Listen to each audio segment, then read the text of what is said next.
Welcome to the BuyBox Experts podcast. We bring to light the unique opportunities brands face in today's e-commerce world.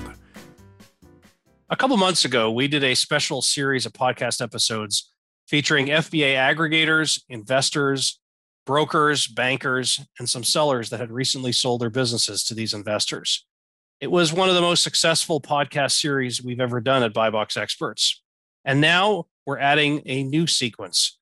We're going to be talking to a number of mastermind leaders, talking to them about what their members are saying, what they're thinking about as they look at all this investment money now flowing into the space. I hope you enjoy our series over the coming weeks. And I want to thank the folks at Cooperative, our sponsor for this series. Cooperative is a global leader in Amazon FBA auditing reimbursements, analyzing Amazon data and reconciling FBA inventory, filing claims for reimbursement on the behalf of sellers.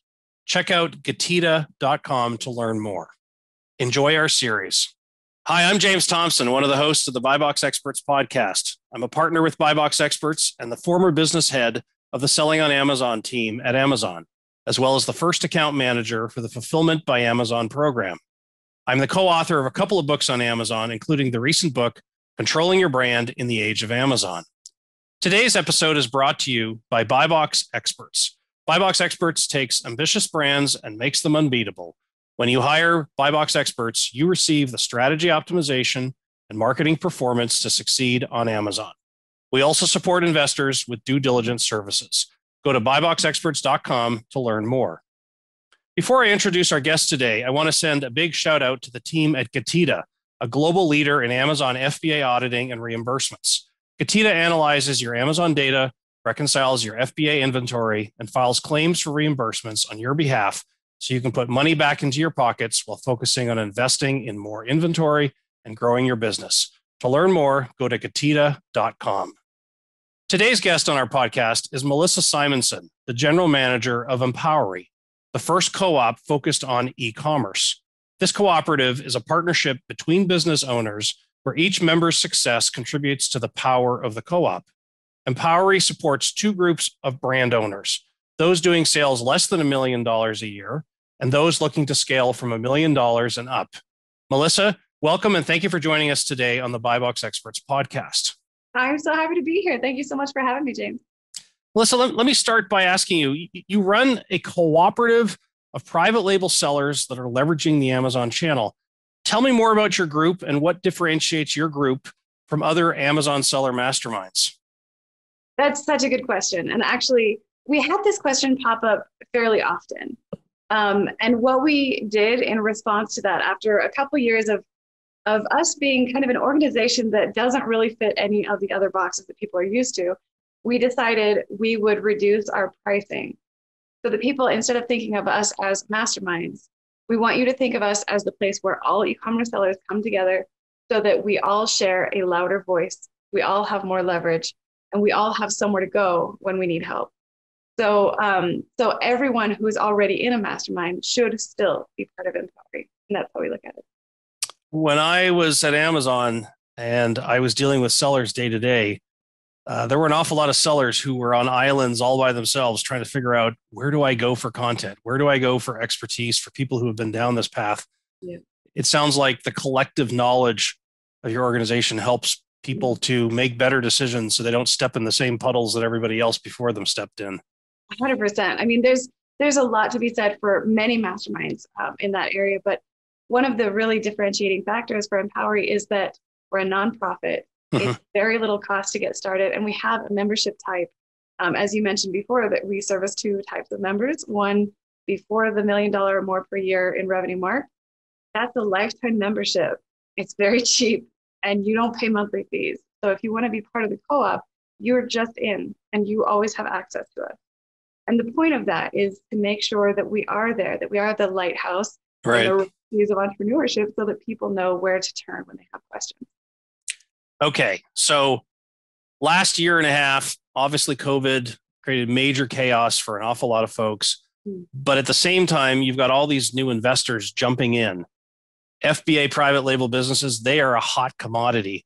Yeah. In your view, what has happened to generate this recent interest that businesses that have been around potentially since the start of the Amazon marketplace are in such demand? I think that there's last year did a number on a lot of people, but it did it in different ways. There's some people who they might have had a product that was kind of stale. It wasn't doing great. Like it might have been plugging along, but it wasn't anything special. One example would be a bidet kind of attachment to your toilet, right? That's something that some people will buy. Some people are like, meh. Yep. But if all of a sudden, all over the world, people are running out of toilet paper, then all of a sudden that's going to start flying off the shelves. Yeah. So, there's a lot of things that happened last year that were unpredictable. And so some people suffered for it and some people really blew up and things got really great. And it made some people start thinking, maybe I should consider selling. Maybe it doesn't get better than this because the product in a normal season or a normal year doesn't look better than it did this last year. I should probably consider selling based on the previous 12 months of profits and margins and stuff. So, I think that it made a lot of people's attention turn toward that where they might not have been thinking of it before. So for a lot of sellers that get started on Amazon, my experience is that many of them see this as an opportunity to make some additional revenue. Maybe it's a side job, a side hustle. But now these investors are coming in saying, oh, actually, this company's worth a bunch of money. What are you seeing within your membership with folks saying, I started a business and apparently somebody wants to buy it for a lot of money? How does that mind shift start to change the discussions that you're seeing within your co-op? Well, I think that there's a couple different kinds of sellers. And of course a couple is probably oversimplifying it, but there's many different types of members and there's many different types of sellers. So some come into it thinking, I want to make a few extra bucks. And for someone in that frame of mind, where they're coming into this just trying to add to their income and help support their family, someone offering them a large chunk of money for what they've built so far it's gravy. It's like, this is something I would definitely consider. But when you have somebody who, is saying, I'm building this so that I can quit my job. This is going to support my family. I'd like to pass this on. It's not as tempting. They have a vision and they have goalposts and they're building something that's not just one brand. It might be multiple brands. They're building a company, an empire. And so it's different for them when an aggregator or somebody approaches them about selling. So tell me a little bit more about the kinds of new questions you're starting to hear within your membership, questions that a year ago nobody was asking, and now they're common discussion points. I think one of the most common questions that we get right now is, what does the actual process look like? When you're thinking of it sort of in an ethereal, over generalized view, you're thinking, yeah, I'd consider selling at some point. I probably need to get my books in order. It's just kind of a big generic overview. But when you're actually seriously considering it, then you start thinking, what's the actual process? What do I actually need to do? What are step-by-step things that I need to know for what this looks like, so that when I'm diving into it, I've done some things ahead of time and I feel comfortable getting into it. And so we've had actually a few different of our strategic partners come onto our all hands mastermind call to show people, when you use our services, this is what it looks like. And when you're going through it just in a generic sense, this is what you should expect. And this is what's out of the ordinary that you should, raise the red flag. Where are sellers most unprepared today? It's always going to be their books. Their books. I mean, it's not something that's always fun to do. And I think that we tend to have a lot of people who want to solopreneur things. They want to try and do everything. And, it depends on what level they're at. So there's some aggregators that they'll only purchase at $5 million or more. And there's some who go, at many levels in between. So, obviously people at that level, they've got a bookkeeper, they've got everything handled and squared away, hopefully. And people at a lower level, usually they're still trying to do it all. They're not delegating as well as maybe they should if they're trying to hand things off. And I think that the biggest thing that people face is, what's the transition? How do I get from right now me doing everything to me being able to walk away from this business and still have things happen so that it is an actual saleable product I'm selling. Your business should be something that you don't have to show up for it to be Right. purchasable. So what are some of the biggest concerns you're hearing from your members today with all this new activity from investors? It's easy to get excited, but it's also easy for your anxiety level to go up because you say, oh my gosh, how do I get in on this? Am I ready to get in on this?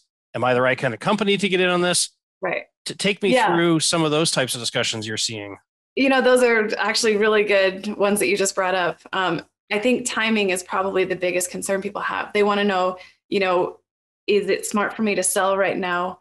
Or is the interest I'm being shown right now something I should, take a closer look at and maybe take another year and build this up so that they can sell it for more later? That's a difficult question. I actually, here's a free treat for your podcast listeners. I actually was just talking to a new company today about partnering with Empowery, and they have a very different way of doing things. This is why we're considering them, even though there's a lot of aggregators and there's a lot of brokers and stuff already in this space. This one is a little bit different. We keep seeing this question come up about timing and people concerned about whether they should wait, whether if they wait, then they're going to lose what they would be offered right now. And that kind of puts you in a state of indecision. But this new aggregator, this company, what they do is they don't buy companies that are ready to sell now. They want to buy a company, work with you for 9 months or a year, help you scale it up, and then pay what it's worth at that point when it is worth more.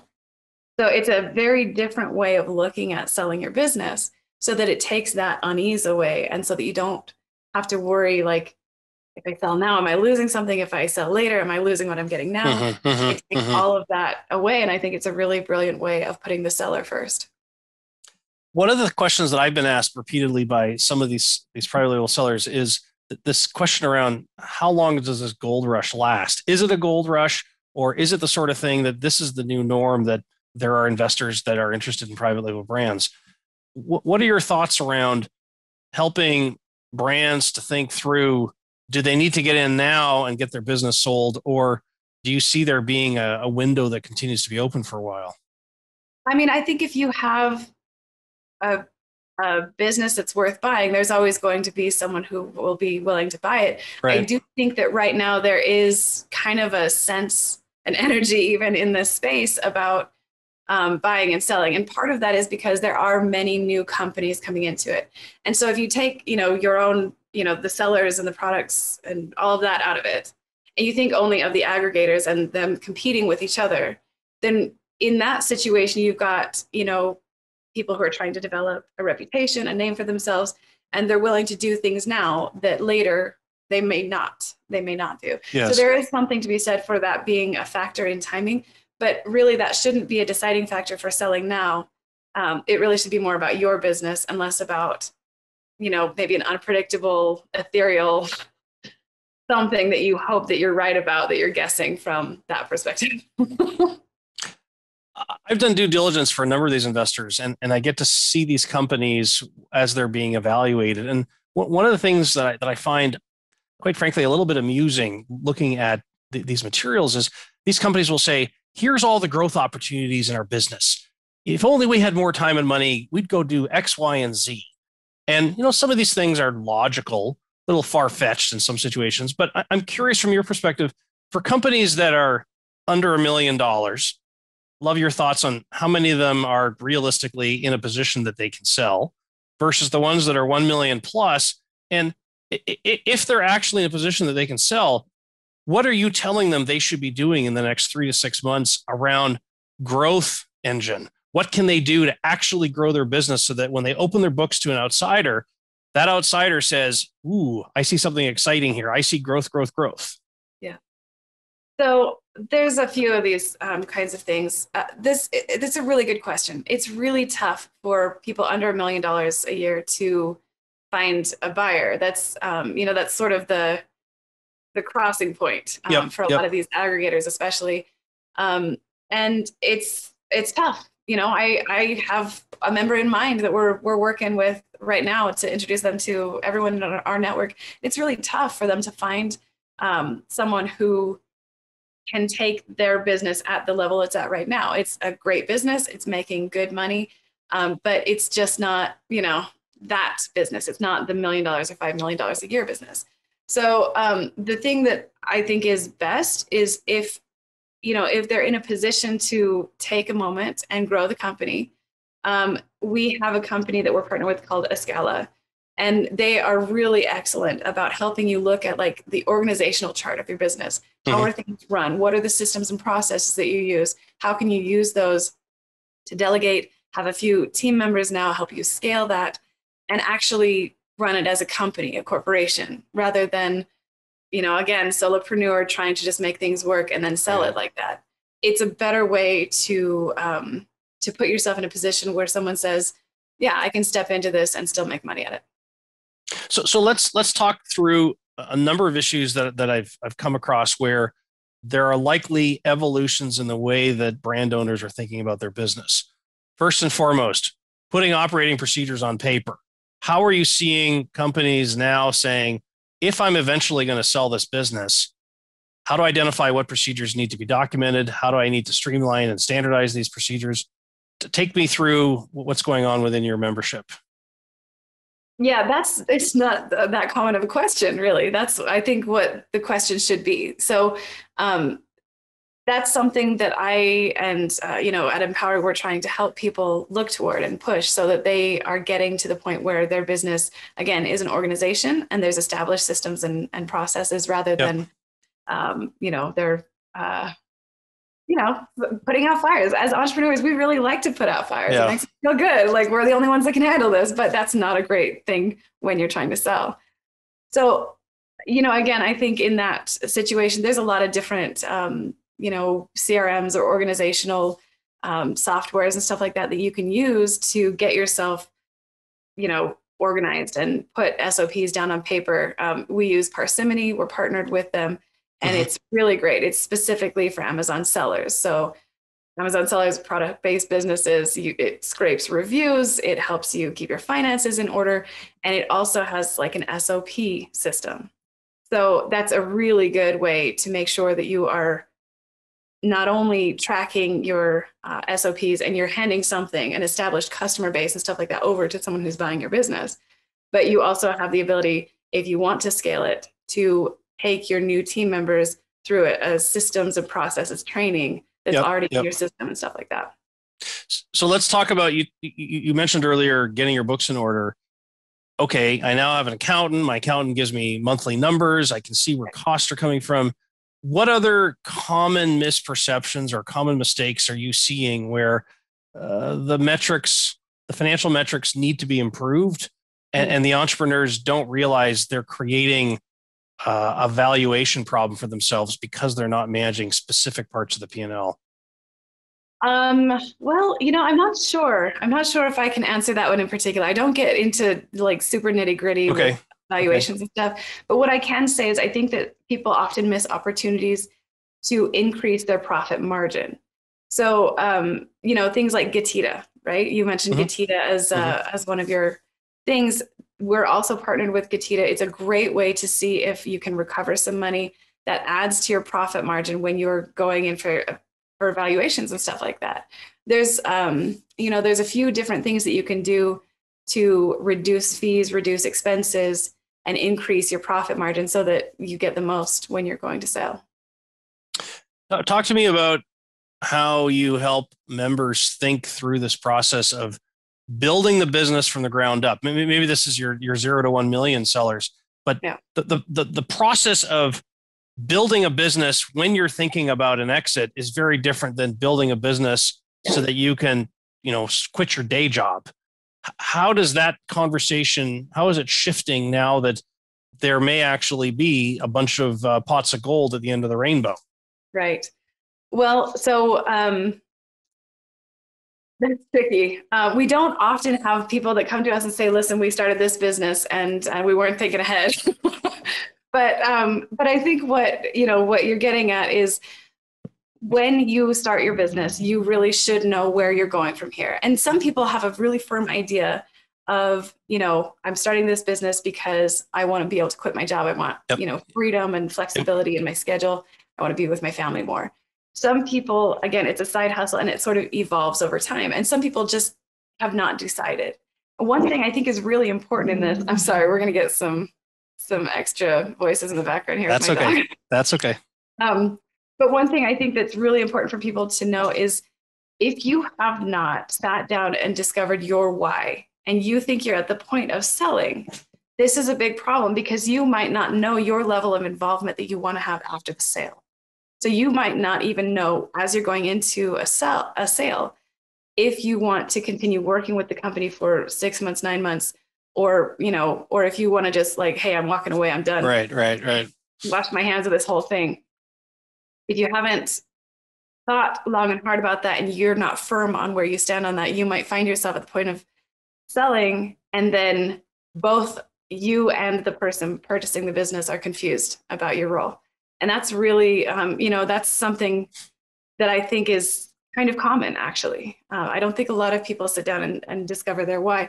And so to kind of circle back to your point, it's really important, I think, for people who are starting new brands or starting new businesses to really understand that you should be building it to sell, even if you are not going to sell it, right? You need to start as you intend to finish, whether you have one product to start or 10. You need to be doing your financials as if this is something you're going to sell. And it's just doing it because it's good business, but it will also help prepare you for later on if you do evolve and change in that. When I look at companies that are actually in the process of selling, and now someone asks them to build a data room, that process of putting information, SOPs, contracts, intellectual property documents, putting that all in one place, that's an overwhelming task for a lot of companies because they don't have things properly organized. They don't realize they're going to need this stuff.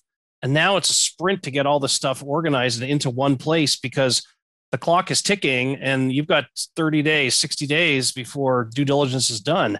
Right. How do you help companies get themselves in a place where it's not just I have good finances and maybe I can explain some SOPs, but all this other stuff that needs to go in the data room?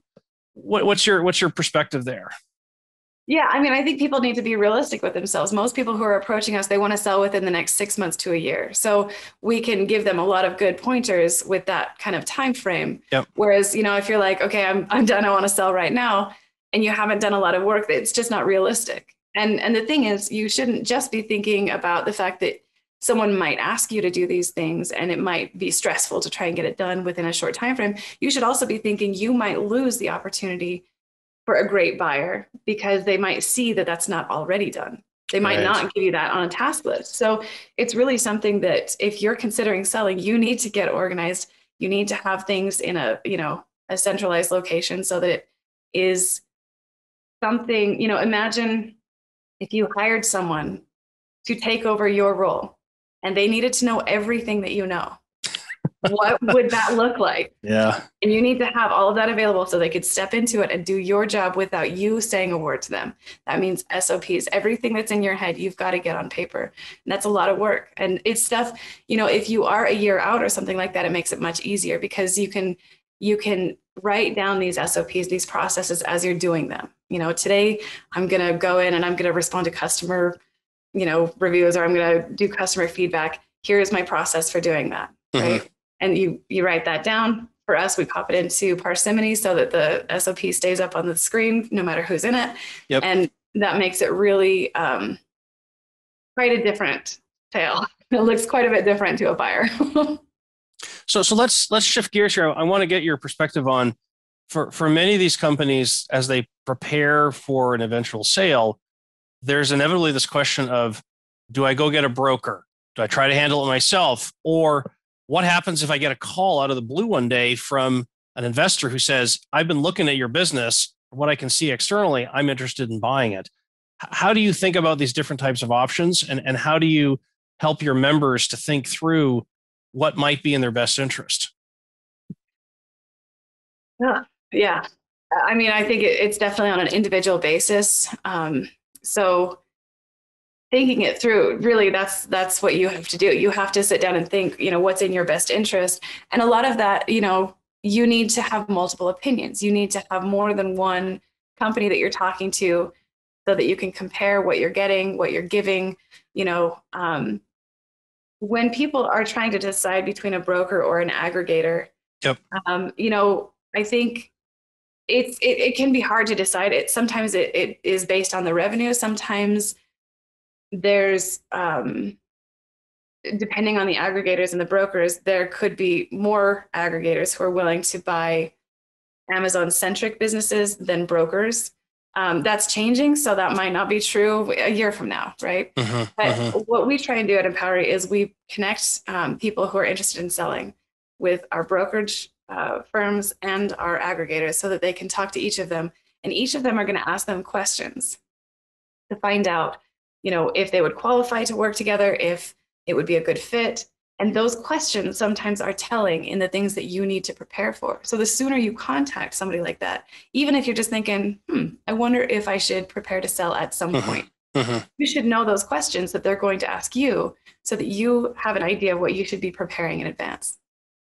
Of your members who have already sold, what kinds of learnings have you been able to bring back to the rest of your membership that may be thinking that that's possibly an exit one day? I think that, peer-to-peer, a lot of our members are able to kind of help each other out. It's one of those things that you get from being part of a community. It's, I think, for me, less top-down than it is peer-to-peer. Having someone who has had that experience before that they can go to within our community and say, how was this for you? Does this seem normal to you? How long did it take for this part to happen? Yes. It's just nice to have that. When you're going through something, especially for the first time, it's nice to know someone else has done it before you and that you can kind of calm down, take deep breaths, and know that there's answers around the corner. So in your view, why should private label sellers be selling now versus waiting a year, waiting 18 months so they can continue to grow? How do you help people think through that very challenging issue? Yeah, I think, again, it really depends on the individual business. I don't necessarily think that right now is the right time to sell for some businesses. I think that 18 months might be a better time. I think that if anyone is trying to rush you into a sell right now, that's a red flag. I think you need to talk to somebody else, get a second, third, fourth opinion. Yep. They might be right. They might be right that this is the best time for you to sell, but you need to be sure of that, because especially if you're feeling pressure, if it's something you hadn't considered, nobody can tell you what's right for your business but you. So you need to form your own opinion based on, collecting more information from many different sources who have different agendas, so that you're only acting based on your own agenda. With all this new activity happening from investors, how is this changing the way that you're having to manage Empowery CoOp? What are you needing to do so that you can evolve as an organization to better support sellers? It's tricky because some people, they will sell a business and then they'll start another one. They're serial entrepreneurs. They want to keep it going. Some people are like, I can't believe this worked out. I'm going to sell it, wash my hands, and go back to my day job. So for those people, we're going to miss them as members, because if they're not, sellers, there's no benefit for them being part of the co-op. And so we hope to stay in touch with them, but they're not someone that we'll see regularly at events and stuff like that going forward. So that's definitely a change to the co-op. But in terms of, this sort of being a gold rush, like you mentioned, we've had to look at having multiple different types of partners. Like I told you, I met today with somebody who has a different way of approaching the aggregator side of things, because there's concerns and things that come up. And as this branch of service continues to evolve based on the needs of the sellers, so too does their offerings and the way they approach things. And that's really important. It's good for the seller. The more competition there is there, the better it is for the seller. And we at Empowery are seller focused. There's other co-ops that they essentially will share lead lists, or they might be a buying group. For us, we are seller focused. We want to help sellers find solutions, reduce their costs, and make more money. So this is all good for the seller. It's amazing for someone who's never thought that they could eventually sell, and now they're seeing their colleagues around them selling businesses and being able to put a lot of money in the bank so they can start the next business or go live on the islands. It's very confusing at some level because you're not quite sure. I didn't expect that I would ever be in this position to participate, and yet here it is. Right. I want to finish our discussion today by asking you somewhat of a loaded question here. How do you see all of these investors getting their value out of these brands? They're paying these multiples that require these investors to know what they're doing for the next X number of years. How do you see them actually taking over a brand and running it with it fast enough and building it up enough that they can actually make money out of it? Yeah. So, I mean, I think there's some that are going to do really well with that and some that are not. They might have different strategies for that. They might sell off, a brand that they've taken on. They might have different ways of approaching that. But I know, from some experience with our strategic partners that are aggregators, they have more of a budget to work with oftentimes than a typical seller. So they can throw money at advertising and marketing and repackaging and stuff like that, that really you have to think long and hard about if it's worth the cost when you're a seller who's just coming at this from a regular, this is my second income kind of a situation. I've seen some crazy transformations from a brand that was purchased by Thrasio, and they repackaged, I think they actually use it in a few of their presentations as one of the things to show what they can do to a brand. One thing I think it's important for sellers to know, they're going to take care of their baby. They're selling their baby, and they want to know that it's in good hands and that it's not just going to die off, that it's going to grow and it's going to flourish. And it's going to be, something that they can still be proud of in a year or two. This one product, I can't remember what it's called. It's orange something. But they took this product, they repackaged it, they changed the way that it looked, and also the information that was on the packaging. Okay. And it just took off like crazy, and it is selling like hotcakes right now. So it just means, they're more able to make some of the changes than sellers are. And I think that's, it's a double-edged sword. Some people are going to worry that if that's coming into the space, our regular seller is going to be able to make it. And some people are going to say, if they're not doing this, would we be able to sell this to a regular broker? So it's a mixed bag. Melissa, I want to thank you for joining us today on the BuyBox Experts podcast. For those of you interested in learning more about the Empowery eCommerce Cooperative, please visit www.empowery.com. Join us again next time on the BuyBox Experts podcast. Today's episode is brought to you by Getida. Getida is a global leader in Amazon FBA auditing and reimbursements. Getida analyzes your Amazon data, reconciles your FBA inventory, and files claims for reimbursements on your behalf. No obligations, no hidden fees, just Getida recovering your money. Getida helps you get your money back into your pockets so you can focus on investing in more inventory and growing your business. To learn more, check out Getida.com. That's GETIDA.com. Thanks for listening to the BuyBox Experts podcast. Be sure to click subscribe, check us out on the web, and we'll see you next time.